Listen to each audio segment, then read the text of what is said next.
Um tempo aí muito especial agora de ministração aí com o pastor Shalom, pastora Camila. Eu sou suspeito a falar deles, né? A gente é amigo. Eu estava fazendo as contas ali, acho que desde 2001, 2000, por ali, que a gente caminha de forma mais próxima, assim, digamos assim. Eu e o Shalom, depois mais a Camila veio para a igreja e tal, a gente também tem esse privilégio de caminhar com eles. A gente percebe, assim, a grande evolução que eles tiveram ao longo dos anos aí crescendo em Deus, e eu sei que eles têm muito para liberar sobre a nossa vida nessa tarde aí. Quantos aqui não conheciam o Shalom e a Camila? Todo mundo, tem alguns que não conhecem. Pense nas pessoas aí cheias de Deus, né? Hoje eles estão atuando ali em Florianópolis, né? No F-Hop, são pastores ali também, são líderes ali naquela comunidade, fazem parte também aqui da Zoe, né? Mas estão trabalhando de uma forma mais efetiva lá, tocando muitas pessoas. E esse tempo de workshop, de ministração, eles falaram aí de oração. Eu creio que é algo assim que eles têm muito para falar, porque né, como eu falei para vocês, fazem anos que a gente caminha junto com eles, assim, a gente percebe que uma coisa é você ensinar algo, digamos assim, na teoria, e outra coisa é você ensinar de uma maneira prática, porque você faz, né? A gente pode afirmar, dizer, né, que o Shalom e a Camila, eles são e têm autoridade para falar sobre isso, sobre oração, sobre vida com Deus, sobre paixão por Deus. E eu queria que você estendesse uma das suas mãos aqui para frente, para nós clamar a Deus por esse tempo aqui, pela vida deles também. Senhor, muito obrigado, ó Pai. Obrigado pelo privilégio que nós temos, ó Pai, de ouvir, ó Deus, esse casal tão abençoado, ó Pai. Ouvir, ó Pai, a Camila, o Shalom, ó Deus, essas pessoas, ó Pai, que têm crescido tanto no Senhor, ó Pai, e têm se disposto, ó Pai, a ensinar outros também, ó Pai, a ministrar outros também, Senhor, nessa tarde, ó Deus. Fala conosco, ó Pai, ministra o nosso coração, nós abrimos o nosso coração, coloca a mão no teu coração e fale isso para o Senhor, fala, Senhor, eu abro o meu coração, abre a minha mente, ó Pai, abre o meu entendimento, ó Deus, para receber, ó Deus, tudo aquilo que o Senhor tem para mim nessa tarde. Pai, nós queremos crescer em Ti nessa tarde, nos tornar verdadeiros incendiários mesmo, ó Pai, em nome de Jesus. Amém. Desculpa, Shalom. Só o Shalom e a Camila, eles irão ministrar um tempo. No término desse tempo de ministração, nós vamos abrir para perguntas. O que a gente vai fazer? Para não ser aquele negócio de levantar a mão e tudo mais, se você tem vergonha, talvez, nós vamos ter o nosso WhatsApp. Se você quiser anotar aí, é 42 3635. Vamos lá, vou esperar você abrir o teu celular aí. WhatsApp, é 42 o código, 3635 6999. Repetindo, 42 3635 6999. Daí você pode enviar uma pergunta ali relacionada à oração e ao que vocês quiserem saber aqui da vida do Shalom e da Camila.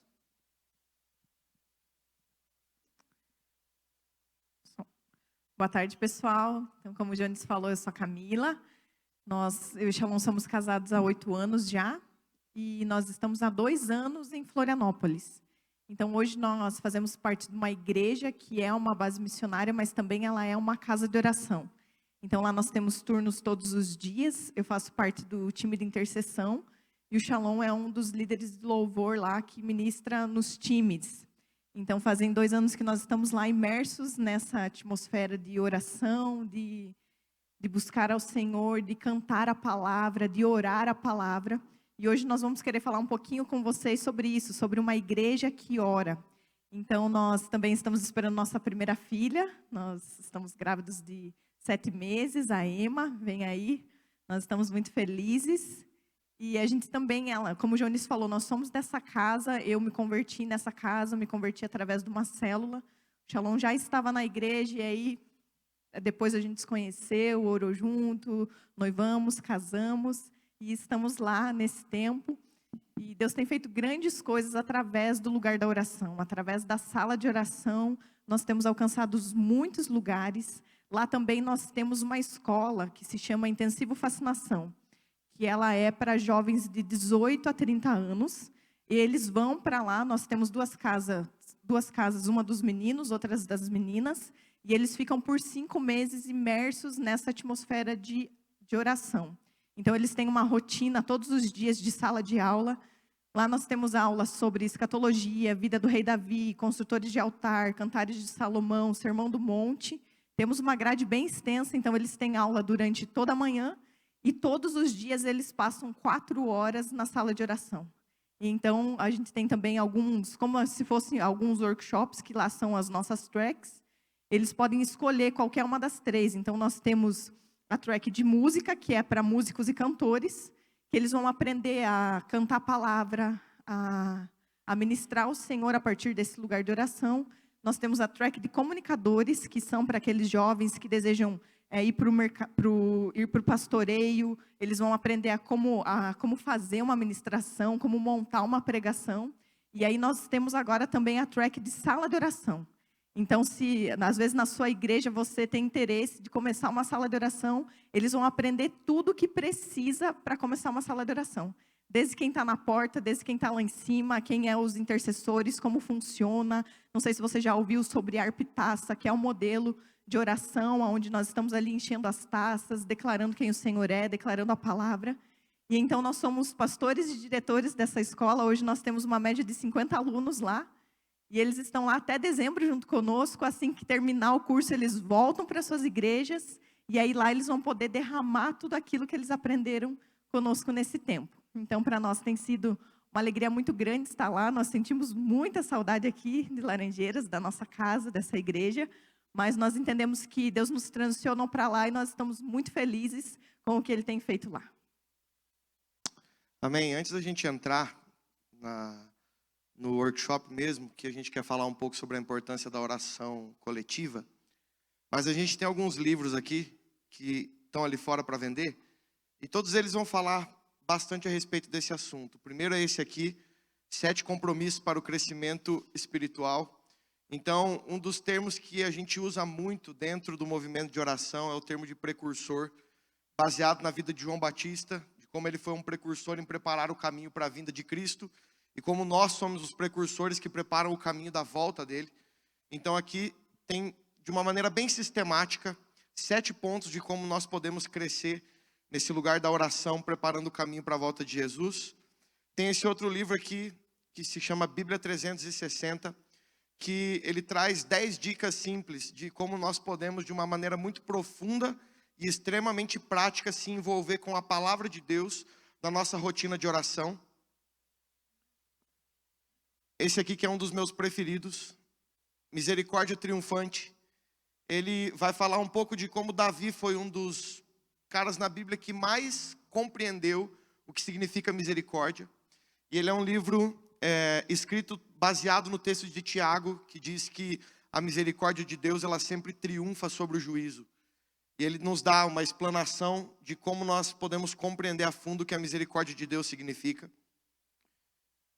Esse aqui é o livro específico sobre o modelo que nós utilizamos na sala de oração, lá em Floripa, que é o modelo Arpitaça. Esse é o manual do Arpitaça. Então, esse é um livro bem didático. Ele tem literalmente ponto a ponto de como o modelo funciona, como nós fazemos turnos de intercessão, turnos de adoração com a palavra, por que nós oramos a palavra, por que nós adoramos através da palavra, por que nós oramos as orações apostólicas e tudo aquilo que a gente usa como sistema para funcionar um turno. Aqui está descrito de uma maneira bem acadêmica. Você tem pontuadinho A, B, C, D, E, tudo em sequência para você conseguir começar do zero, se você quiser, uma sala de oração lá na sua igreja. Nós temos esse livro aqui do Corey Russell, que é um dos líderes do IHOP, lá em Kansas. E é um livro que fala sobre oração. Talvez de todos os líderes do IHOP, o Corey Russell é um dos caras que mais tem autoridade para falar sobre oração. Se você quer crescer nesse assunto, esse é um livro sensacional. Esse outro aqui também fala do mesmo assunto. Ele é um livro bem conhecido aqui no Brasil. Não sei se você já viu, mas é o livro Uma Coisa, que foi escrito pelo Dwayne Roberts. Que foi o cara que começou a IHOP, o cara que fundou a base missionária lá em Florianópolis. Esse aqui é para você que é músico, cantor, que participa na sua igreja, do seu ministério de adoração. Esse livro se chama Do Silêncio à Canção. Esse livro foi lançado pela nossa editora em junho desse ano. E ele vai caminhar por toda a liturgia de adoração que foi estabelecida por Davi na tenda de Davi. Então, se você faz parte do ministério de adoração, ou você tem curiosidade em crescer nesse assunto, esse é um dos melhores livros que a gente tem. E esse livro aqui é uma joia para quem ama a história de Davi, segundo o coração de Deus. É um estudo aprofundado sobre toda a trajetória de Davi, do início da sua vida em Belém até sua morte em Jerusalém, as 5 estações onde Davi vive, o que acontece em cada estação dessa, o que Deus faz na vida dele em cada estação dessa. Esse é um dos meus livros preferidos do Mike, dos que eu li até agora. Então, se você quiser, a gente vai ter esse livro ali, você pode procurar depois ali na tenda. Pessoal, então é isso. A gente quer falar um pouquinho com vocês agora sobre uma igreja que ora. E nós queremos começar, eu queria perguntar para você se você já leu o livro de Atos. Amém? Todos nós já lemos? Então, no livro de Atos, nós vamos ver sobre uma igreja que ela experimentou uma das maiores promessas de Jesus. E qual era essa promessa que a igreja primitiva de Atos provou? O envio do Espírito Santo. Lembra dessa igreja que eles foram batizados no Espírito Santo? E as pessoas, as que estavam reunidas ali, elas foram batizadas pelo Espírito e elas se tornaram para nós um testemunho de como deve ser a vida da nossa igreja, a vida da comunidade baseada em Cristo. Então, existia algo muito grandioso naquela igreja.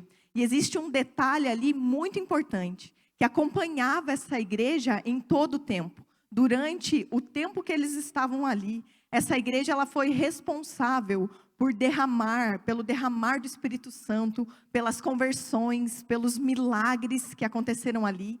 E esse detalhe dessa igreja era a oração.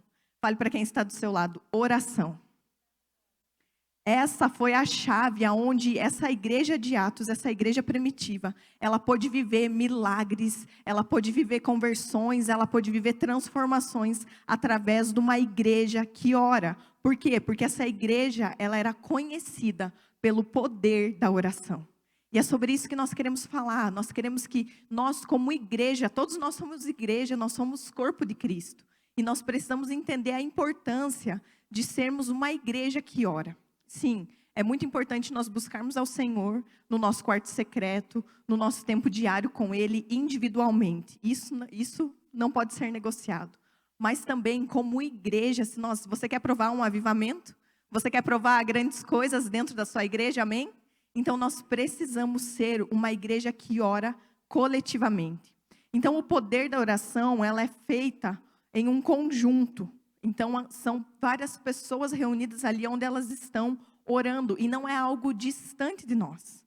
Muitas vezes nós vamos ler o livro de Atos, nós vamos ver os avivamentos, e nós pensamos que isso está muito distante de nós. Quando não, o Senhor está nos falando que para nós vivermos tudo isso que essa igreja viveu, nós precisamos entender o poder da oração.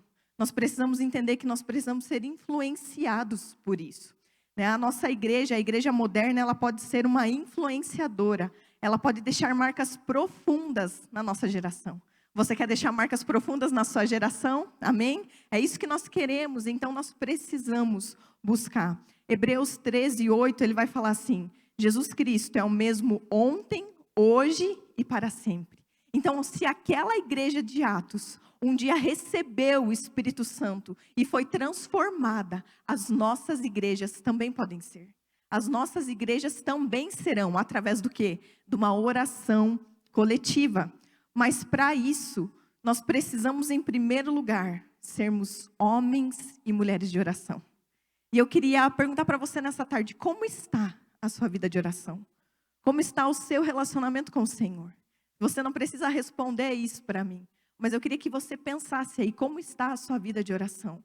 Porque se nós queremos ser uma igreja, se nós queremos que as nossas cidades sejam transformadas, se nós queremos que a nossa igreja seja uma casa de oração, um lugar onde vai haver manifestações, derramamento do Espírito Santo, curas, milagres acontecendo, tudo isso precisa começar em nós. Então, o Senhor ele está nos chamando para que nós sejamos homens e mulheres de oração. Por quê? Porque a oração, ela vai mudar a nossa natureza. A oração, ela vai mudar a nossa vida. Ela move o nosso coração à vontade de Deus. Então, quanto mais nós conhecemos da palavra, quanto mais nós oramos, então, quem é mudado? Somos nós. Deus vai mudando o nosso coração, vai transformando a nossa vida e, consequentemente, isso chegará até a nossa igreja. Então, a maioria dos avivamentos, quantos gostam de avivamentos aqui? Você já leu sobre avivamento, você já conhece sobre avivamento? E a maioria, na verdade, todos os que são registrados ao longo da história da igreja, como que eles começaram? Com um pequeno grupo que se dispôs a orar coletivamente. Então, era um pequeno grupo que estava ali, orando e buscando a vontade de Deus. E esse posicionamento, ele inflamou o quê? Igrejas inteiras. Ele inflamou cidades, povos e nações. Então, um povo que se levanta para orar, para concordar com a vontade do Senhor, para ser transformado, então o avivamento virá. Então, se na sua igreja você tem 1, 2, 3 pessoas que seja, se reúnam e comecem a orar. Porque existe um poder na oração coletiva. E é isso que a Bíblia vai falar para nós. Então, nós precisamos do quê? Nós precisamos resgatar essa fidelidade na pregação do Evangelho. Lembra-se que o Evangelho, ele é o quê? Ele é puro, o Evangelho, ele é simples. E Jesus, ele nos desafia a termos um compromisso com uma vida dedicada à oração individual e à coletiva, como eu falei para vocês. Então, não é algo que muitas vezes nós olhamos as pessoas, não sei se você já conhece a F-Hop, mas se você deseja também, tem no YouTube lá, se você quiser acompanhar os nossos turnos, você pode acompanhar. Mas algo que acontece com a gente é que muitas pessoas, elas nos mandam mensagem, elas nos procuram e elas ficam impressionadas. Como que hoje vocês têm essa sala de oração que funciona por tanto tempo? Mas nem sempre foi assim. Nem sempre foi assim. Ela começou numa casa, ela começou num lugar pequeno, onde se reuniam 2 ou 3 pessoas, onde o Duane veio lá dos Estados Unidos e ele juntou algumas pessoas. E então essa casa de oração não começou como nós temos hoje. Hoje nós temos muitas pessoas lá servindo, hoje nós temos turno acontecendo, mas não foi sempre assim. Então, se nós queremos que algo aconteça nas nossas igrejas, que comece por nós, que comece por nós, que comece por um grupo pequeno, porque é isso que o Senhor está buscando, uma vida de oração individual e coletiva. Então, a igreja, ela faz esse lugar da oração um lugar inegociável, aonde nós vamos poder cumprir a vontade do Senhor em seu tempo. E isso vai gerar o quê? Frutos permanentes. A oração gera frutos permanentes para as próximas gerações. Eu lembro de mim, quando eu fui encontrado pelo Senhor, eu lembro que quando eu me converti, eu comecei a entender o poder da oração. Eu lembro que aqui na igreja, a pastora Tere, eu era da célula dela, e então eu não sabia como orar. E aí o que ela fez? Ela me chamava todos os dias, ela trabalhava no escritório da igreja, e então todos os dias nós tínhamos um horário marcado, nós duas. Entrávamos no escritório e ela me ensinou a orar naquele lugar. E então estava ali, nós duas, gerando um ambiente de oração, e aquilo veio para a igreja. Então, coletivamente nós orávamos, nas nossas células nós orávamos, e foi assim que eu aprendi. O Shalom, ele sempre conta que ele também aprendeu a orar com a Maura, com a pastora Maura, com a mãe dele, porque ele via ela orando individualmente, então ele falava, eu quero isso para a minha vida também. Por quê? Porque existe um poder na oração coletiva, e nós precisamos entender isso, que isso é um valor inegociável da igreja, onde o Senhor vai cumprir no seu tempo frutos que serão permanentes. Se hoje eu estou aqui, se hoje nós estamos numa casa de oração, é porque eu entendi o poder da oração. É porque eu entendi que eu não posso viver longe desse lugar. O meu lugar secreto, mas também o meu lugar onde nós nos reunimos como igreja para aclamar o Senhor. E quantas coisas nós temos visto acontecer naquele lugar por pessoas que têm se levantado. Queria só contar um testemunho rapidinho para vocês que eu lembrei agora. Teve um dia que nós estávamos orando na sala de oração por mulheres que estavam sendo traficadas. E então, se você for ler a respeito desse assunto, você vai ver que muitas mulheres, elas são traficadas, inclusive no Brasil. E então nós estávamos ali num tempo de oração e clamando e orando por essas mulheres. E um tempo depois, nós recebemos uma notícia no nosso grupo de intercessão que ali, em Florianópolis, tinha sido liberto um container cheio de mulheres que iriam para o tráfico de mulheres. Então veja como é importante esse lugar de oração coletiva, onde todos nós abraçamos uma causa e nós oramos segundo a vontade do Senhor. Então nós precisamos entender que quando nós nos unimos em uma só voz, concordando com aquilo que está no coração de Deus, então nós vamos atingir aquilo que nós queremos, aquilo que o Senhor quer, que portas sejam abertas, que milagres aconteçam, que destinos sejam despertados. Quantas pessoas você tem lá na sua igreja, na sua célula, que você deseja que ele viva tudo aquilo que Deus tem para ele, amém? Mas para isso nós precisamos o quê? Orar para que destinos sejam despertados. Para que nós possamos entender o que o Senhor quer e liberar isso através da oração, através da nossa vida. Então, pensando neste lugar de oração coletiva, eu me lembrei da história de Esther. Todos conhecem aqui a história de Esther? Lembra como ela se preparou? Ela foi uma mulher plantada por Deus, na hora exata, no lugar exato, para que houvesse o quê? Livramento e despertamento do seu povo. Então, o posicionamento de Esther, o que ela fez? Quando tudo aquilo acontece, quando o povo dela recebe um decreto de que eles seriam mortos, o que Esther faz? Ela se levanta e ela fala assim: meu povo, todos nós, eu e vocês, nós vamos fazer o quê? Orar e jejuar juntos. Porque há um poder na oração quando ela é coletiva. E então nós precisamos desse posicionamento. Houve então livramento e despertamento daquele povo. Por quê? Porque Esther se posicionou nesse lugar de uma oração coletiva. Então a oração, ela é a base de uma igreja. Ela conecta o quê? A adoração e a palavra, sendo a fonte de alimento, de construção de caráter e de humildade. Então existe uma diferença muito grande naqueles que, sim, têm uma vida de oração coletiva. Uma oração conectada de um povo em concordância com aquilo que Deus deseja fazer. Nós precisamos entender o coração de Deus e então orar para que a vontade dele aconteça nas nossas casas, na nossa igreja, no nosso ministério, para que os destinos sejam liberados. E tudo isso vai acontecer quando? Quando a igreja se levantar para orar junto. Amém? Quantos aqui anseiam a volta de Jesus? Amém? Está vivendo por esse dia ou não? Agora, biblicamente, quando a gente fala sobre ansiar a volta de Jesus, isso implica em várias coisas para nós. Que a gente quer por tabela. Você fala assim, eu quero a volta de Jesus, mas tem outras coisas que você precisa querer por tabela, porque isso tem a ver com a volta, não tem como você separar. E uma das coisas que a volta de Jesus significa para a sua igreja é todas as coisas serem reestabelecidas ao seu estado original. Então, da mesma forma como o nosso corpo será glorificado e as coisas voltarão a ser como eram no Éden, assim será com toda a criação. Isso é uma delas. Mas uma outra coisa que Deus já começou a fazer, e até que isso caminhe à sua plenitude, é restaurar na sua igreja a sua identidade primária. Então, um dos movimentos centrais do fim dos tempos é reposicionar a igreja de Cristo na identidade pela qual ela foi criada. Porque você pode caminhar pela Bíblia e você vai ver que a igreja, ela é caminho para várias coisas.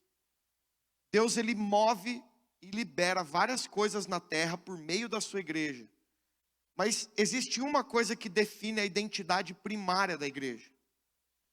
E quando Deus foi dar um nome para a igreja dele, entenda que a igreja com I maiúsculo, a igreja da qual todos nós fazemos parte, quando ele foi dar um nome, ele poderia ter escolhido qualquer nome, de qualquer coisa que faz parte da obra que a igreja executa sobre a terra.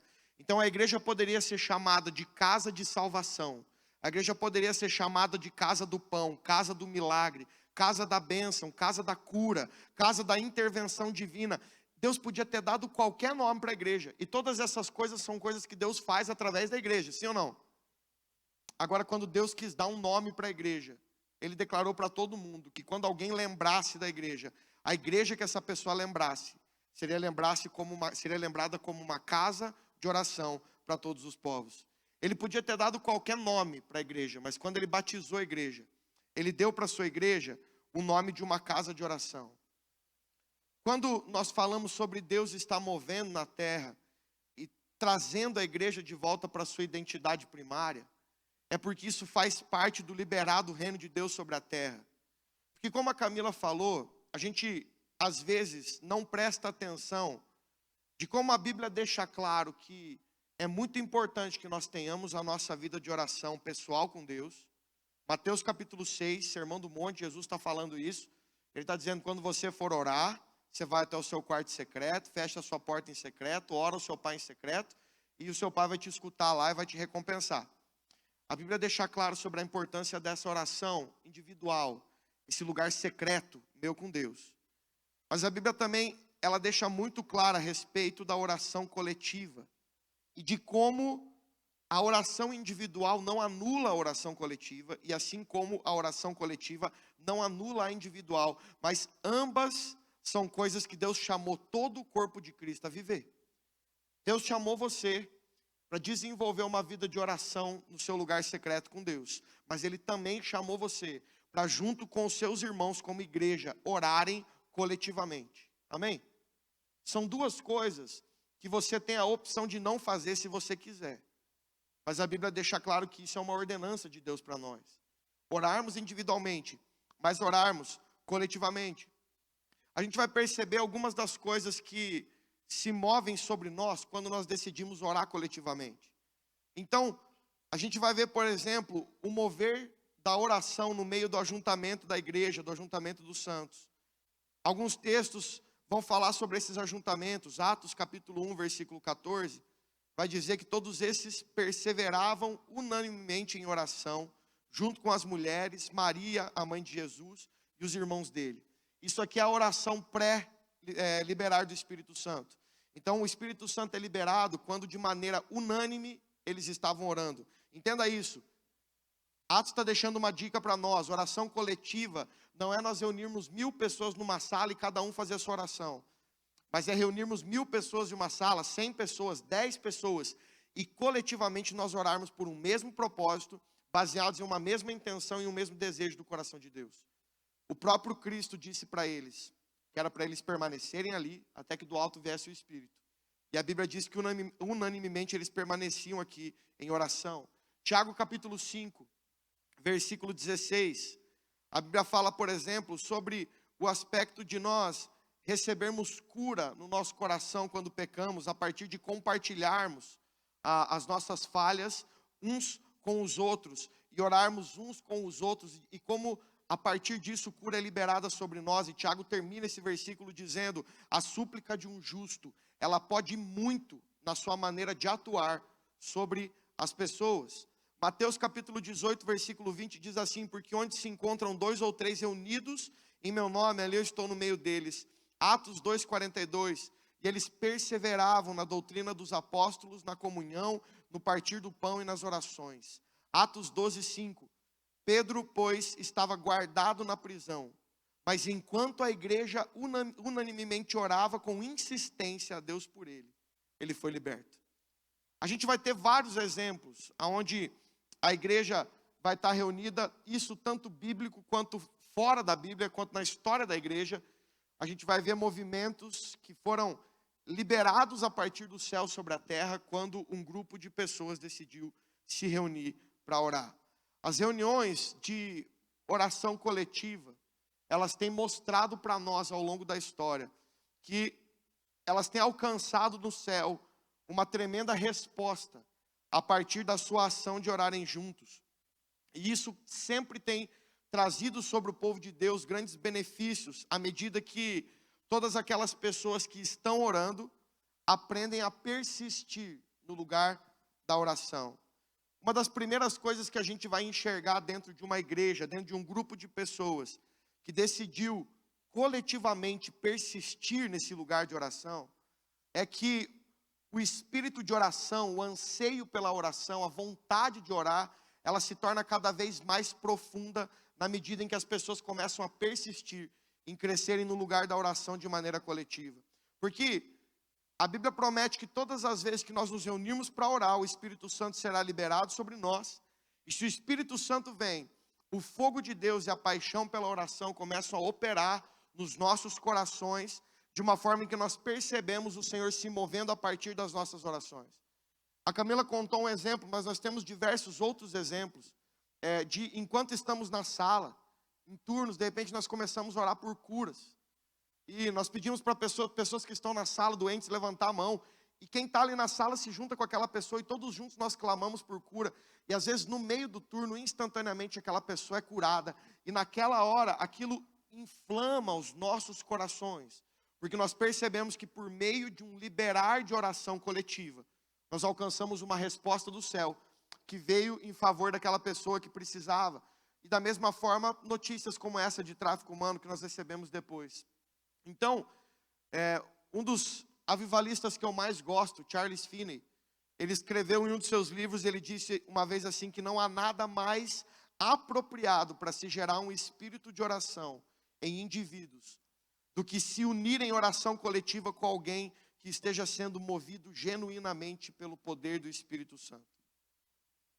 As duas maneiras mais eficazes que a gente tem de aprender a persistir na oração, segundo o Charles Finney, é gastar mais tempo perseverando em oração sozinho, no seu lugar secreto. E também gastar mais tempo se unindo com pessoas, para que um fortaleça o coração do outro, para que persistam em orar, para que persistam em permanecer no lugar de oração. Um dos capítulos mais chaves da Bíblia a respeito de oração coletiva é Lucas 18. Quando o texto está nos dizendo sobre aquele juiz que encontra aquela mulher, e ele não quer atender a causa daquela mulher, mas a Bíblia diz que de tanto aquela mulher insistir, bater na porta dele, trazer a causa para ele atenderia o pedido daquela mulher, nem que fosse só pelo fato dela ficar insistindo.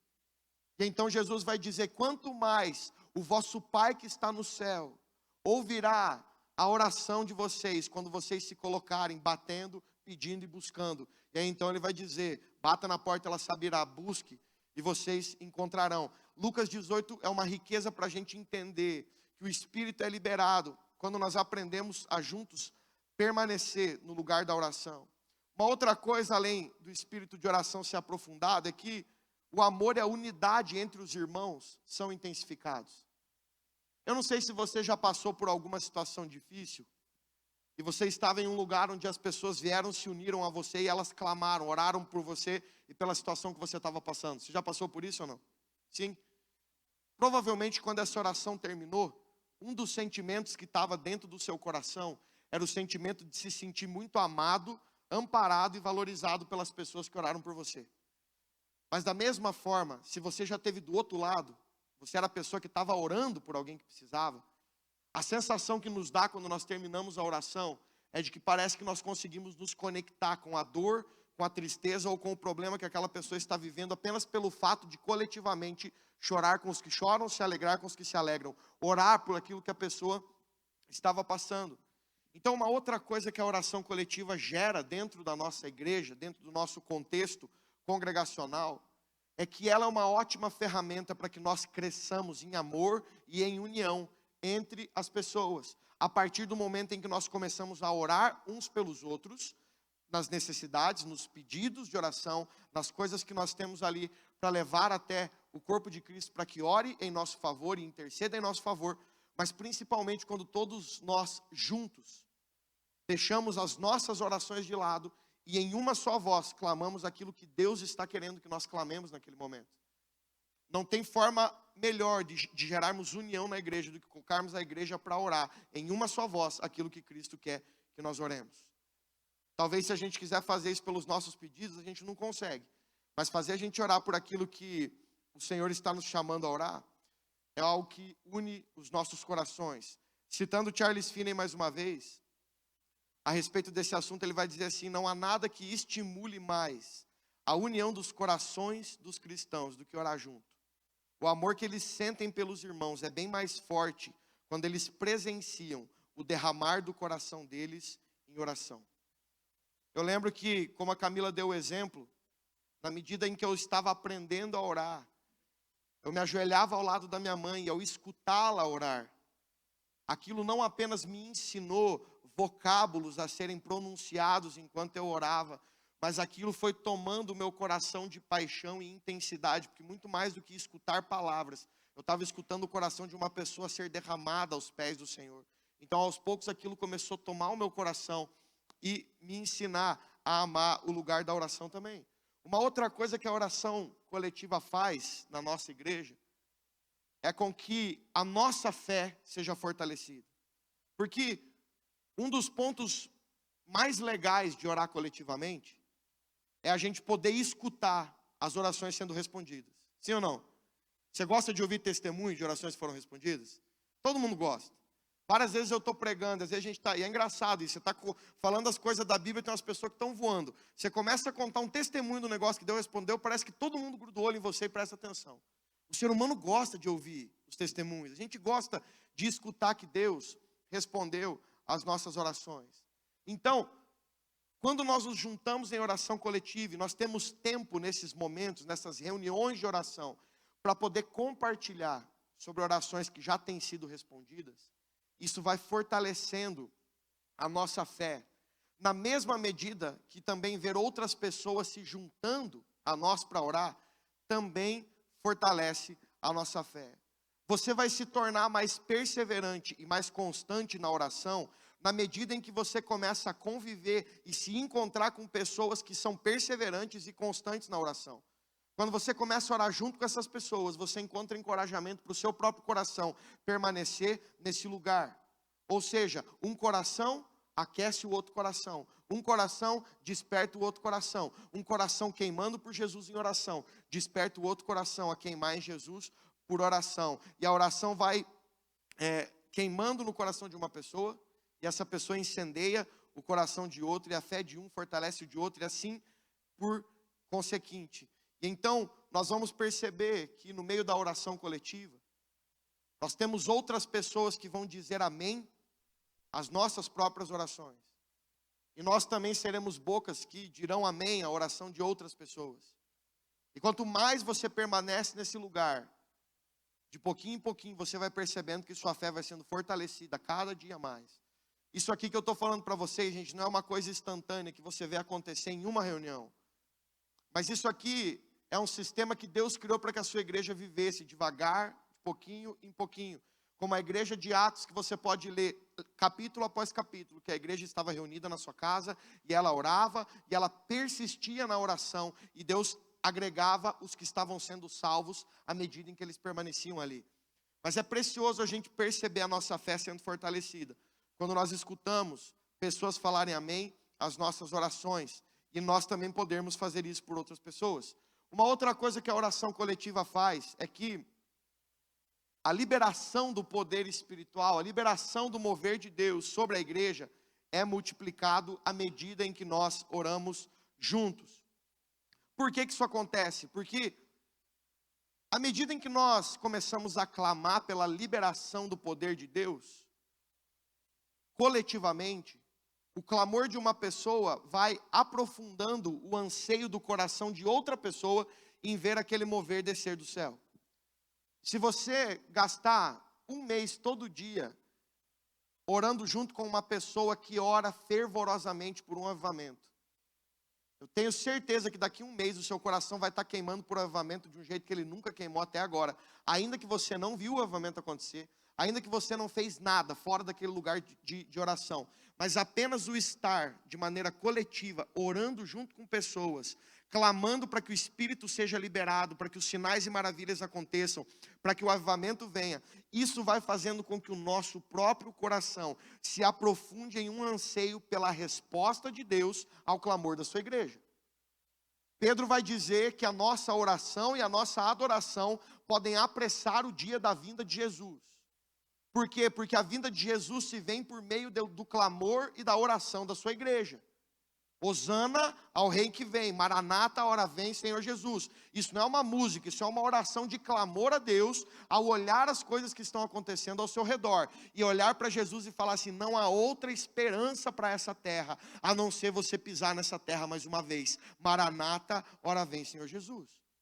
Agora o nosso coração ele é incendiado em saber que quanto mais a igreja se reúne para voltar à sua identidade primária e se tornar uma casa de oração, que dentre todas as outras coisas que ora também pela volta de Jesus e pelo liberado último grande avivamento sobre a terra, nós começamos a cultivar no nosso coração uma esperança cada vez maior de que Deus vai responder esse nosso clamor e essa nossa oração.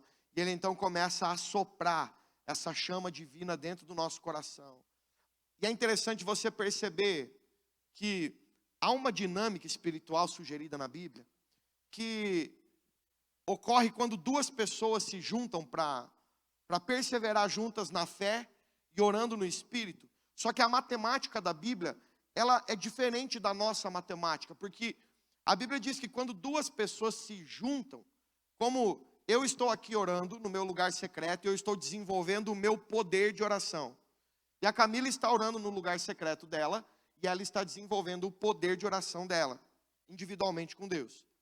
Só que quando nós nos juntamos, então para cumprir a segunda parte, que é a oração coletiva, nós não apenas juntamos o meu poder e o dela. Não é só 1 mais 1 é 2. Mas segundo a dinâmica da Bíblia, quando nós nos juntamos, esse poder não é só somado, mas ele é multiplicado. O que você vai ver, por exemplo, em Deuteronômio capítulo 32, que a Bíblia estava falando sobre a liderança de Moisés em cima do povo de Israel, e daqueles homens que se levantavam para perseverar na batalha que Deus tinha chamado eles para perseverarem. E então, a Bíblia diz que uma pessoa daquele exército todo, ele perseguiria 1000 inimigos. E então Deuteronômio 32 fala que quando eles são 2, na lógica seria que eles perseguiriam quantos? 2000. Mas o texto diz que um persegue 1000, mas quando eles se tornam 2, eles perseguiam 10.000. Não é só um número somado, não é só um poder somado, mas agora é um poder multiplicado. Levítico 26, ele vai também falar sobre isso. Sobre 5 homens que perseguiam a 100 homens. Mas quando esses 5 se tornavam 100, eles passavam a perseguir 10.000 agora. O número se multiplicava e não apenas se somava. Você pode lembrar, por exemplo, do grito de guerra dos 300 de Gideão, quando eles estão diante do exército dos midianitas, que são muito mais fortes e poderosos do que eles, e a única arma que eles têm na mão é uma tocha acesa. E a Bíblia diz que em uma só voz eles gritam uma mesma coisa, e o exército dos midianitas é derrotado por causa de um grito coletivo, a partir do coração de Deus para aquele povo. O mesmo princípio que a gente vai encontrar de fé unida com cânticos e com louvores, confundiu o projeto de Satanás por meio daqueles 3 exércitos que se reuniram, Amon, Moabe e Monte Seir, quando eles foram completamente aniquilados pelo poder de Deus, enquanto o exército de Israel cantava ações de graças ao Senhor, adorava ao Senhor. Eles não levantaram a espada uma vez sequer, e todo aquele exército foi destruído. Paulo, então, Romanos capítulo 15, versículo 30, a gente vê que a igreja se levanta em oração para apoiar Paulo a partir de um pedido que ele tinha feito.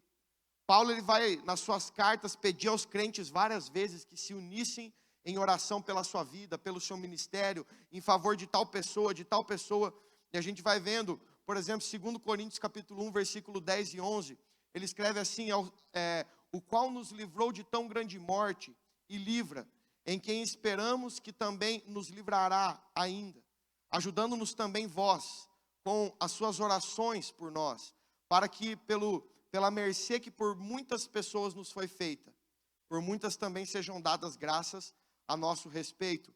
Aos Filipenses, Paulo escreveu assim, porque eu sei que disto me resultará salvação, por causa da vossa oração e pelo socorro do Espírito de Jesus Cristo.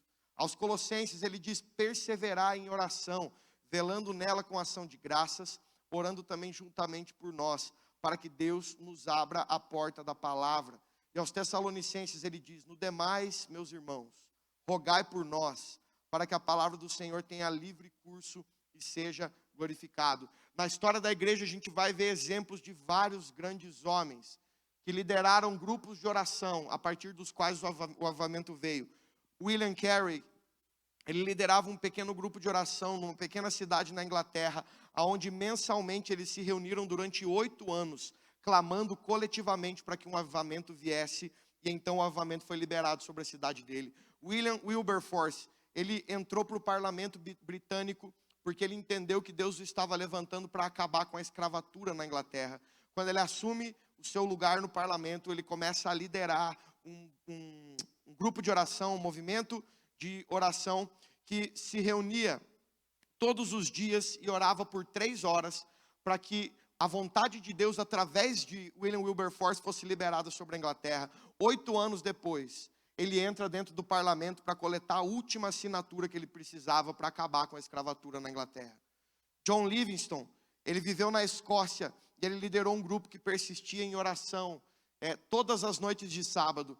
Em uma dessas noites eles oraram e decidiram não voltarem para suas casas, mas viraram a madrugada em oração coletiva. No dia seguinte, no culto que eles lideraram, 500 pessoas se converteram. Jonathan Edwards, o líder do primeiro grande avivamento americano, ele liderava um pequeno grupo na sua igreja, na pequena igreja que ele liderava, e eles, todos os sábados à noite, eles perseveravam em oração, junto com um pequeno grupo, clamando para que aquilo que eles estavam escutando, que Deus estava fazendo na Europa, a respeito do avivamento, não fosse deixado de lado da igreja deles e do lugar onde eles viviam. Eles começaram a clamar para que o Senhor não esquecesse deles, naquele momento em que ele estava liberando avivamento sobre a terra.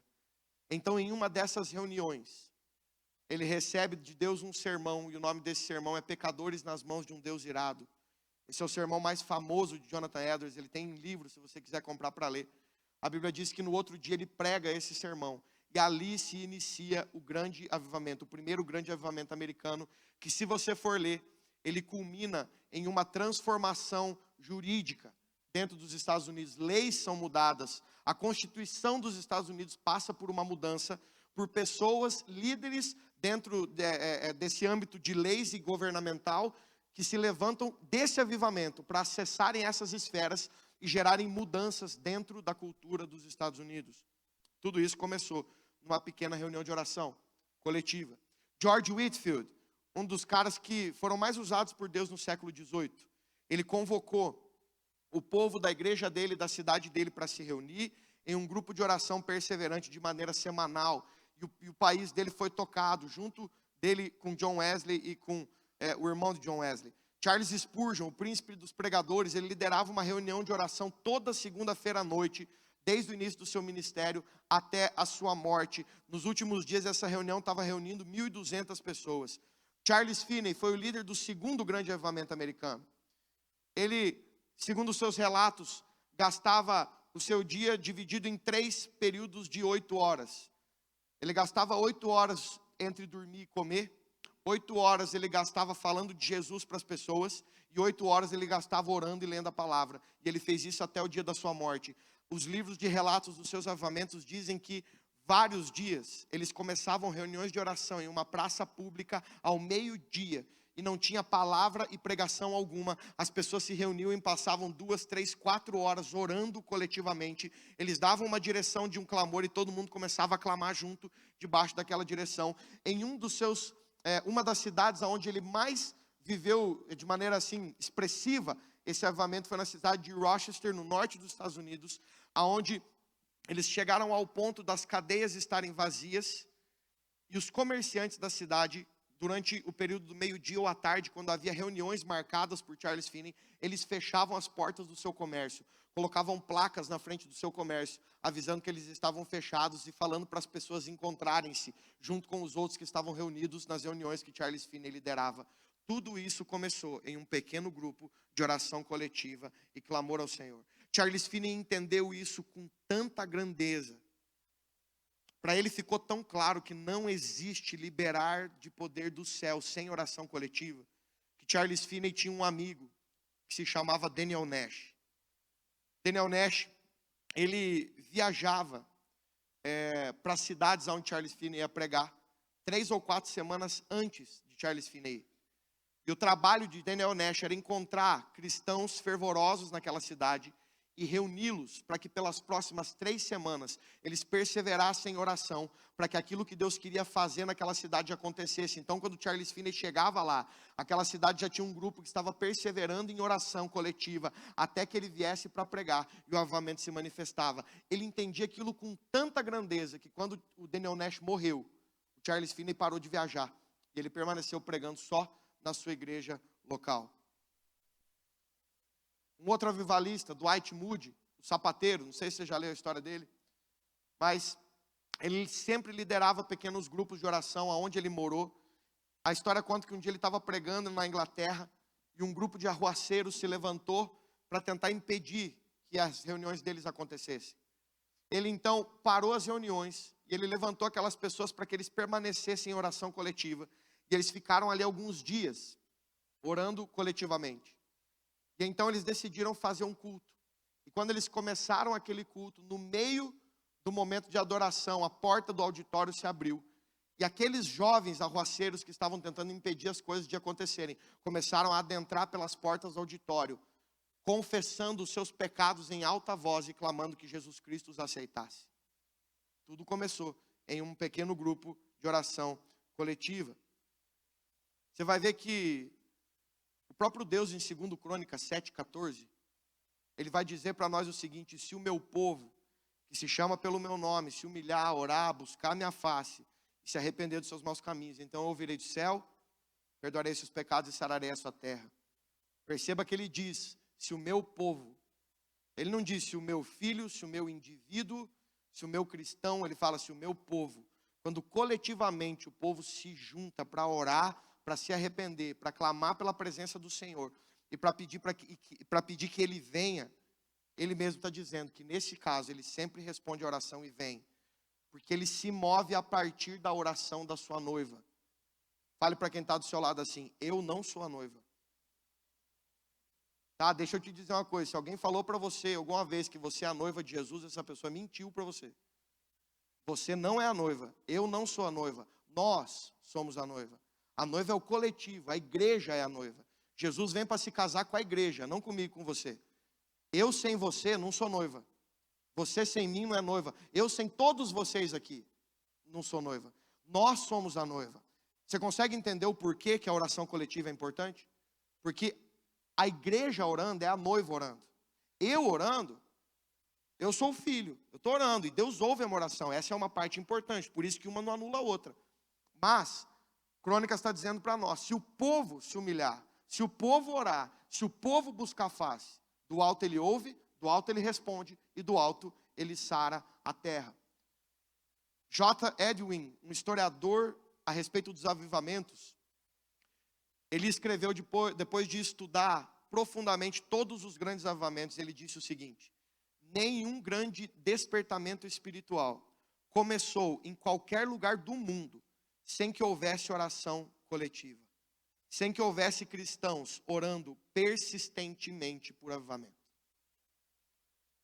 Você anseia pelo avivamento, sim ou não? O que eu acho é que Deus está chamando a sua igreja para voltar à sua identidade primária e se levantar como a sua casa de oração, sabendo que a casa de oração é o início para todo o resto. A oração coletiva libera avivamento. A oração coletiva libera cura. A oração coletiva libera salvação. A oração coletiva libera milagre. E nós nos juntamos como igreja para clamarmos a partir da identidade que o próprio Deus nos deu. Um outro ponto importante é que a oração coletiva, ela nos desperta a se engajar em orações corporativas. Deus tem compromisso com as igrejas que oram segundo a sua vontade. E essa é uma segunda dica que eu te dou. Se você sentir seu coração inclinado a liderar uma reunião de oração ou a despertar isso dentro da sua igreja, aprenda a liderar suas orações, a liderar sua reunião de oração a partir desse livro aqui, ó. Você tem uma Bíblia ou não? Amém? Tem? Esse é um outro problema, que a gente não percebe que é um problema. Isso não acontece por mal, mas a gente foi ensinado a orar de maneira tão espontânea, que sem perceber a nossa oração carrega várias coisas, muitas vezes, talvez não a sua, porque você é bem melhor que eu, mas a minha oração carregava várias vezes coisas que não estavam escritas aqui dentro. E eu não estou falando sobre você, sobre aquele tipo de erro que às vezes as pessoas ficam falando assim, não, porque isso aqui você tem que orar para Deus Pai, isso aqui você tem que orar para Cristo, isso aqui para o Espírito Santo. Eu não estou falando disso. Mas eu estou falando sobre a gente orar coisas que não estão nas Escrituras. Quando você está no seu quarto secreto, quando eu estou sozinho na minha casa com a Camila, eu falo e converso com ela a respeito de coisas que eu nunca vou conversar na frente de vocês. Mas quando eu estou na frente de todo mundo, eu uso com ela determinados vocabulários que eu tenho que usar quando eu estou na frente das pessoas. Mas quando eu estou sozinho com ela, eu não preciso usá-lo. Quando você está sozinho no seu quarto secreto, não tem problema na sua espontaneidade você orar, você falar com Deus. Ah, Shalom, mas Deus, Ele não é pai, Ele não vai compreender minha oração. É claro que Ele vai compreender. No quarto secreto você ora, você fala o que você quiser para Ele. Agora, quando nós entramos em um lugar de oração coletiva, a gente precisa se lembrar de uma coisa. Orando coletivamente, a gente tem vários cenários envoltos em uma mesma situação que vão muito além de apenas orar. Então, uma das primeiras coisas que você precisa aprender é o seguinte: oração é pedagógica. Eu poderia facilmente passar o microfone na mão de todos vocês aqui, e você saberia me dizer uma coisa pelo menos que você crê, que você não sabe onde está escrito na Bíblia, mas que você crê porque você escutou alguém orando. Sim ou não? Todos nós, no começo da nossa caminhada, a gente foi aprendendo a acreditar em Deus e acreditar que as coisas funcionam de determinada maneira, porque a gente escuta as pessoas orarem. E de repente você escuta aquilo e você, é verdade, Deus é isso aí. E a pessoa fala um outro negócio, fala, é isso aí, Deus é isso aí. E a gente não percebe como a nossa oração pública é pedagógica. A gente precisa aprender com os judeus. Os judeus do Antigo Testamento, eles eram educados a partir do Decálogo, que são os 10 mandamentos, e a partir dos Salmos. Então, eles eram ensinados, educados a partir de ler e orar os 10 mandamentos e ler e orar os Salmos. Então, presta atenção no que os judeus estão nos ensinando. Eles estão nos ensinando que oração não é produzida. Oração é repetida. Você não produz oração. Você repete aquilo que o próprio Deus já disse para você orar. Nós não falamos o que nós queremos. Quer um exemplo na Bíblia? Vou deixar esse exercício para você. Eu não vou te dar de mão beijada, mas vou deixar esse exercício para você fazer de curioso. Jonas. Abre o livro de Jonas lá na sua casa e lê a oração que Jonas fez de dentro da barriga da baleia. E você vai perceber que frase por frase que é dita por Jonas dentro da barriga da baleia foi extraído de Salmos. Jonas não faz uma oração espontânea de dentro da barriga da baleia. Mas ele repete uma oração que foi ensinada a ele a partir do livro de Salmos. Por quê? Porque quando nós oramos publicamente, nós estamos ensinando as pessoas. E como nós podemos orar publicamente de uma maneira que não ensinemos as pessoas errado? Quando nós oramos a palavra. Não tem jeito de você errar quando você ora a Bíblia, é ou não é? A gente pode errar quando a gente ora o nosso próprio coração. Mas não tem como errar quando eu oro o que está escrito aqui. Então, é muito importante a gente entender que todas as vezes que você pegar uma oração que está descrita na Bíblia, seja uma oração do Antigo Testamento, seja uma oração apostólica, qualquer uma das orações que os apóstolos fizeram, se essas orações foram deixadas na Bíblia e a sua resposta está deixada ali também, nós temos então em todas essas orações um catálogo que foi deixado por Deus para nós, de todas as orações que tem o sim de Deus. Está claro isso? Ou seja, todas as vezes que eu oro essas orações, eu tenho nelas linguagem que já foi aprovada pelo coração de Deus. Não tem como eu errar quando eu orar esse tipo de oração. Shalom, você está dizendo que eu tenho que pegar, abrir o texto e orar repetindo aquilo como uma reza? Não. O que eu estou dizendo é, quando nós oramos coletivamente, uma das armas que a gente tem para coletivamente engajar com o coração de Deus, partindo das orações que Ele já deu o sim dele, é a gente usar elas como um filtro das nossas orações. Então, por exemplo, eu posso orar por esperança. Eu posso pegar Romanos 15 e orar o que está escrito por Paulo lá, que o Deus de toda a esperança, alegria e paz vos encha com o seu poder. E eu faço essa oração baseado no que Paulo declarou. Eu clamo a Deus, falo, Deus, que toda a sua alegria, que toda a sua paz, todo o seu poder, como foi orado ali por Paulo sobre a igreja de Romanos, que o Senhor libere isso sobre nós também. Eu faço a minha oração com as minhas palavras de maneira espontânea, mas eu passo tudo o que eu vou dizer, antes de eu dizer, pelo filtro do que está descrito na Bíblia. Por quê? Porque quando eu orar no microfone em uma reunião, se eu creio que minha oração é pedagógica, tudo que as pessoas vão estar escutando da minha oração é algo que está na Bíblia. Então elas estarão aprendendo coisas que são coerentes com a Bíblia. Faz sentido? Então, essa é a importância da gente entender que Deus ele tem um compromisso com as pessoas que oram de acordo com a sua vontade. E como nós oramos de acordo com a sua vontade? Orando a Bíblia. Não tem jeito de errarmos orando a Bíblia. Segundo Crônicas 7, 15 e 16 diz assim: agora estarão abertos os meus olhos e atentos os meus ouvidos à oração desse lugar. Porque agora eu escolhi e santifiquei essa casa, para que o meu nome esteja nela perpetuamente, e nela estarão fixos os meus olhos, e o meu coração estará nela todos os dias.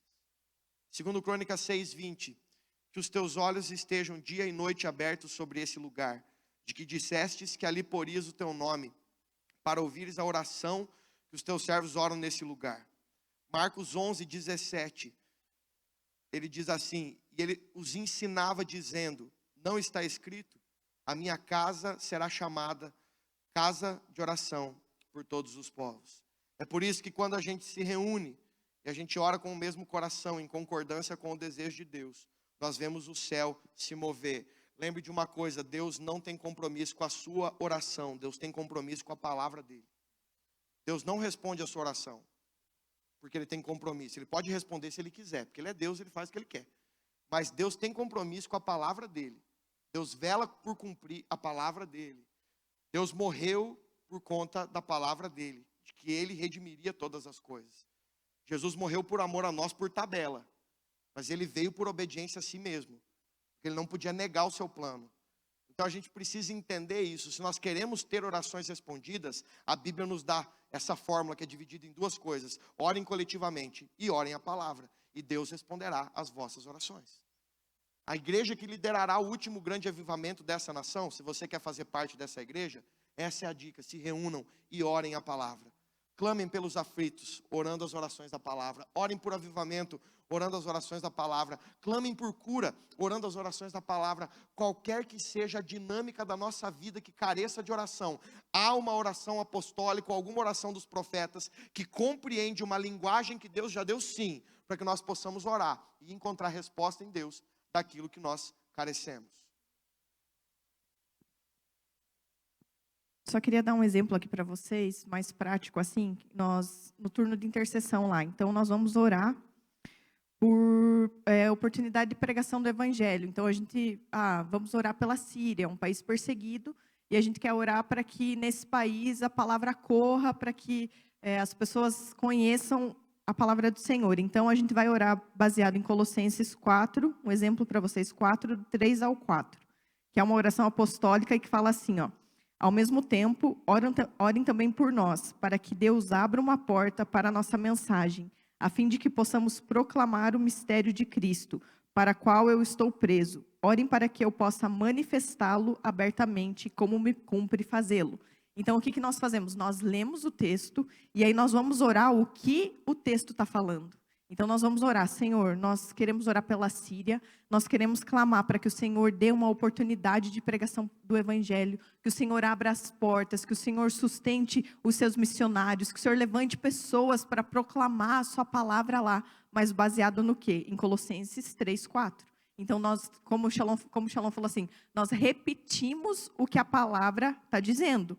Porque ele está falando assim, né? Orem também por nós, para que abra uma porta. Então a gente vai orar para que o Senhor abra a porta nesse país, para que o Senhor prepare os corações, para que o Senhor alcance as pessoas, entendem? Então a gente vai falar do texto, mas com as nossas palavras. E aos poucos o que isso vai gerar dentro de você e da sua igreja, é uma igreja que de pouquinho em pouquinho foi se enchendo da Bíblia, foi crescendo no conhecimento da palavra, porque começou a orar, descobriu o que está escrito ali, meditar sobre o que está escrito ali. E aos poucos você vai ver que a maturidade espiritual da igreja aumenta, o crescimento da igreja em conhecimento da palavra aumenta, a nossa linguagem vai sendo transformada de uma forma que se torna natural falarmos, citarmos texto da Escritura, porque aquilo está cada vez mais dentro de nós, porque nós aprendemos por disciplina a orar a Bíblia, a orar o que a Bíblia diz, a cantar o que a Bíblia diz para a gente cantar e nos mover a partir disso. Essa é a igreja que o Senhor tem levantado, uma igreja que ora nesses últimos dias. Jesus está citando ali em Marcos 11 o que Isaías escreveu no capítulo 56 do seu livro. E ele diz assim: os estrangeiros que se unirem ao Senhor para cultuá-lo e amar o nome do Senhor, tornando-se assim seus servos, todos os que guardarem o sábado sem profaná-lo e os que abraçarem a minha aliança, eu os levarei ao meu santo monte e os alegrarei na minha casa de oração. Os seus holocaustos, os seus sacrifícios serão aceitos no meu altar, porque a minha casa será chamada casa de oração para todos os povos. Isaías está dizendo duas coisas. A igreja que você é, ela tem uma identidade. A identidade é que essa igreja é uma casa de oração. E a segunda coisa que ele diz é que ele mesmo se comprometeu em dar alegria para a sua igreja nesse lugar. Ele está dizendo aqui que levaria eles até o santo monte. E lá ele os alegraria na sua casa de oração. O lugar da oração, a casa de oração, a reunião de oração, segundo o que a própria Bíblia nos diz, é um lugar extremamente prazeroso, é um lugar extremamente gostoso diante do Senhor. Eu quero deixar só um exemplo aqui para você estudar depois, se você quiser, mas está lá em Romanos capítulo 15, do 30 ao 33. E esse talvez é um exemplo bem poderoso assim de resposta de Deus à oração coletiva. Romanos 15, do 30 ao 33, é uma oração de Paulo. Paulo não está junto com eles, Paulo está escrevendo a carta pedindo isso para eles. E Paulo diz assim: eu rogo-vos, irmãos, por nosso Senhor Jesus Cristo, e pelo amor do Espírito, que luteis juntamente comigo nas vossas orações, em meu favor diante de Deus. E agora ele vai pedir pelo que as pessoas lutem. Então ele começa falando: eu quero que vocês lutem comigo em oração, se juntem e orem comigo. E no 31 ele fala assim: para que eu fique livre dos rebeldes na Judéia, e para que este meu serviço em Jerusalém seja aceitável aos santos, a fim de que pela vontade de Deus eu chegue até aí com alegria e possa recobrar as forças entre vós. Que o Deus da paz seja com todos vós. Amém. Agora você vai perceber que ele faz essa oração e, como eu te disse, ele não estava lá. Paulo, ele estava em uma jornada onde ele está voltando para Jerusalém, enquanto ele está escrevendo isso aqui. Ele está voltando para Jerusalém, depois de Jerusalém ele vai caminhar para passar pela Espanha até chegar em Roma. Então ele escreve essa carta pedindo para que eles orassem, para que ele fosse livre dos incrédulos ou dos religiosos ou daqueles que perseguiam ele na Judéia.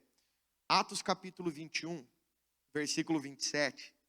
Atos 21 é o capítulo onde vai acontecer a resposta da oração desses santos. Então, Atos 21 e Romanos 15, eles estão sendo escritos na mesma época, tá?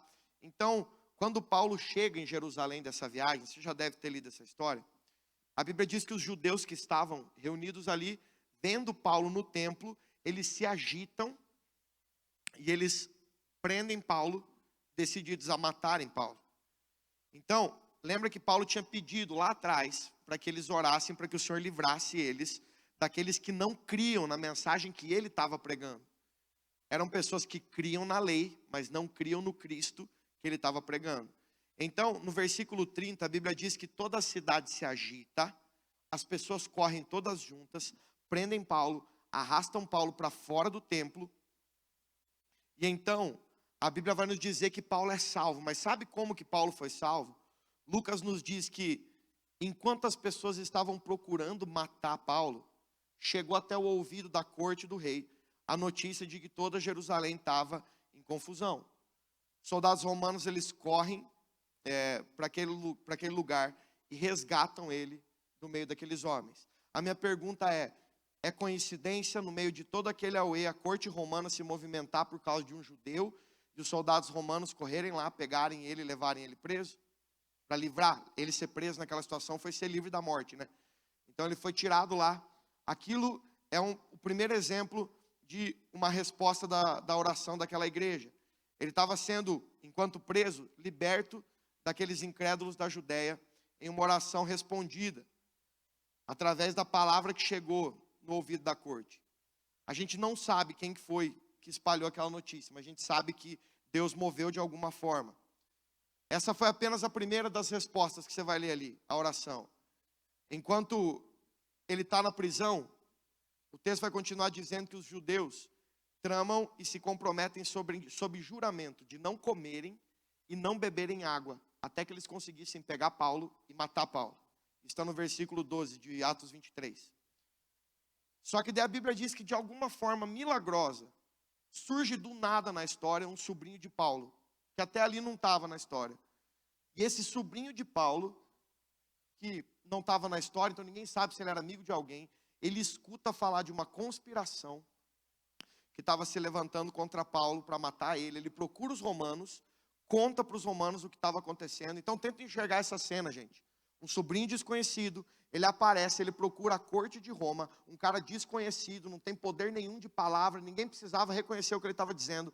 Ele conta para Roma, os romanos acreditam na palavra dele, organizam um exército para tirar Paulo da prisão e levar ele para Roma para salvar ele dali. De novo, você está vendo o mover e o poder de uma oração coletiva atingindo uma realidade natural. Então, você pode continuar lendo ali Atos, em diante você vai ver sequências de coisas que foram acontecendo milagrosamente para que Paulo não morresse, até que ele chegasse em Roma. Porque lembra que a oração dele era essa: orem por mim, para que o Senhor me livre das mãos dos incrédulos e tudo, e para que no final disso tudo eu possa estar aí com vocês, ceando e celebrando o amor de Cristo. Então, você vai encontrar no final dessa história toda, mais uma vez, a resposta de Deus a partir de uma oração coletiva. Tá? Guarda isso no seu coração. Deus está levantando ao redor do mundo as suas casas de oração. A nossa escolha não é se isso vai ou não vai acontecer. A nossa escolha é se nós faremos parte disso ou não faremos. Lembre-se, no último grande avivamento, existirão aquele grupo de pessoas que estará vivendo o grande avivamento. E aquele grupo de pessoas que vai estar pegando o ônibus ou o avião para ir lá ver o que está acontecendo no último grande avivamento. E esse último grande avivamento é liberado através das igrejas que aprenderam a viver a partir da sua identidade primária. Igreja é lugar de cura, é lugar de cura. É lugar de salvação, é lugar de salvação. Igreja é lugar de milagre, é lugar de milagre, é lugar de alimento, ela é lugar de tudo isso. Mas primariamente, ela é uma casa de oração, onde a gente precisa crescer em oração coletiva. Orando todo mundo, a partir daquilo que o coração de Deus deseja que nós oremos. Amém? A gente vai orar aqui, aí se tiver alguma pergunta, a gente responde, tá bem? Jesus, obrigado. Nós, de uma maneira muito simples, queremos apenas concordar com aquilo que o Senhor deseja. Foi o Senhor mesmo que desenhou essa dinâmica.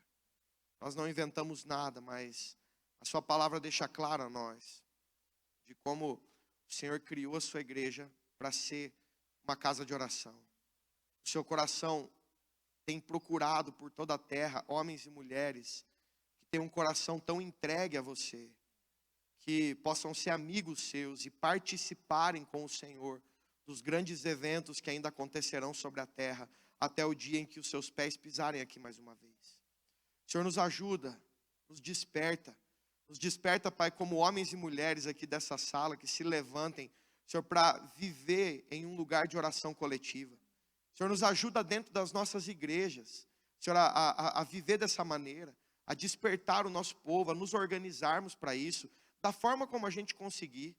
Se a gente conseguir fazer todo dia, tudo bem. Se a gente conseguir fazer uma vez por semana, ok. Se a gente conseguir fazer uma vez por mês, ok. Mas que o Senhor nos desperte a responder isso de maneira prática, a crescermos no nosso lugar secreto, mas a crescermos coletivamente, a nos lembrar, Senhor, como Paulo deixa claro para nós em Efésios, que para que nós possamos conhecer todas as dimensões e chegarmos à plenitude do conhecimento de Deus, Nós precisamos estar juntos com todos os santos. Esse é o único caminho. É com todos os santos que nós compreendemos a largura, o comprimento, a altura, a profundidade do seu amor e chegamos à plenitude do seu conhecimento. Nos ajude a lembrar disso. Nós somos a sua noiva. Nós somos a igreja que clama e o Senhor responde. Nós somos a igreja que intercede a partir da sua palavra e o Senhor responde. Senhor, nós queremos ser essa resposta desse último grande movimento seu sobre a terra. Uma igreja que se levanta como a sua casa de oração e que juntamente clama, Maranata, a hora vem. Que juntamente clama que o Senhor venha sobre a terra logo, que apressa o dia da sua vinda, Senhor. Em nome de Jesus. Amém. Amém, glória a Deus. A gente recebeu algumas perguntas aqui, Shalom e Camila. Eu vou tentar, tem algumas aqui, então eu vou tentar juntar algumas aqui que eu acho que são parecidas, eu acho que dá para responder na mesma pegada. A primeira delas é o seguinte: as pessoas que mandaram que não mandaram o nome, acho que eu não vou falar o nome mesmo, acho que a pergunta é mais importante. Olha só, vocês acreditam que o maior e principal desafio da igreja, né, no geral, é crescer em oração? Essa é uma pergunta. E a segunda, dá para responder na mesma. Todas as igrejas foram chamadas para ter casa de oração em suas comunidades locais? Eu acho que isso é um desafio no sentido das pessoas compreenderem um pouco do que a gente falou aqui. Porque eu acho que toda cultura vem através de entendimento. Então, a partir do momento que eu compreendo o que Deus quer, agora fica mais fácil para eu caminhar sobre isso. Então, eu acho que a oração, ela é um desafio quando não há esse ensino e nem um desafio prático para que seja uma cultura dentro da comunidade. Então, se esse é o cenário na sua igreja, com certeza isso é um grande desafio. E daí, automaticamente, na minha opinião, isso se torna o principal desafio, porque não existe nada na dinâmica da vida cristã que possa ser vivida sem oração. Mateus vai narrar uma frase de Jesus bem famosa, dizendo que nos últimos dias pessoas chegariam para ele e falariam assim: mestre, em teu nome expulsamos demônios, pregamos, fizemos milagres, fizemos diversas coisas, e Jesus não nega que aquelas pessoas de fato fizeram, mas ele termina dizendo assim: aparta-te de mim, porque eu não te conheço. Essa palavra conheço no grego é a palavra gnosko, que significa você conhecer uma pessoa na mesma medida que um marido conhece a sua esposa.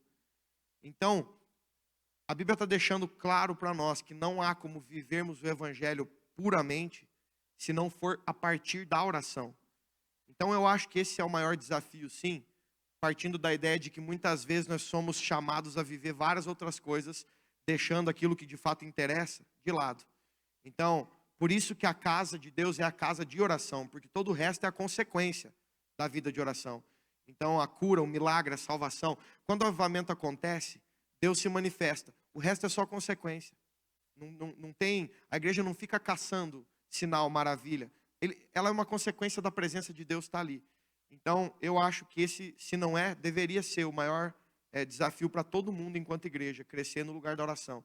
E sobre a segunda pergunta, não, eu não acho que toda a igreja foi chamada para ter uma sala de oração.